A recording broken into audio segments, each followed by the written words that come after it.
কলকাতার বিপক্ষে লজ্জাজনক পরাজয়ের পর সানরাইজার্স হায়দ্রাবাদের অধিনায়ক প্যাট কামিন্স কান্নায় ভেঙে পড়েন। তবে তিনি যা বললেন রিঙ্কু সিং এবং ভেঙ্কটেশ আয়ার সম্পর্কে তা শুনলে আপনিও অবাক হয়ে যাবেন। প্যাট কামিন্স কি বললেন দেখাবো সেই ভিডিও। তবে তার আগে অজিঙ্ক্য রাহানে এবং প্যাট কামিন্সের মধ্যে সেরা অধিনায়ক আপনি কাকে মনে করেন কমেন্টে অবশ্যই জানাবেন।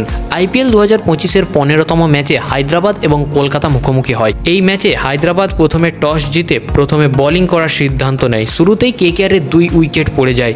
তবে এখানেই নাটকীয় একটা পরিবর্তন ঘটে যায়। অজিঙ্ক্য রাহানে 38 রান করে, অঙ্করিশ রঘুবংশী 50 রানের একটা পার্টনারশিপ তৈরি করে। কিন্তু এই ম্যাচের আসল তারকা ছিলেন ভেঙ্কটেশ আয়ার এবং রিঙ্কু সিং। আয়ার 29 বলে 60 রান করে এবং রিঙ্কু সিং 17 বলে 32 রান করে এবং দলকে নিয়ে যায় 6 উইকেটে 200 রানের এক বিশাল স্কোরে।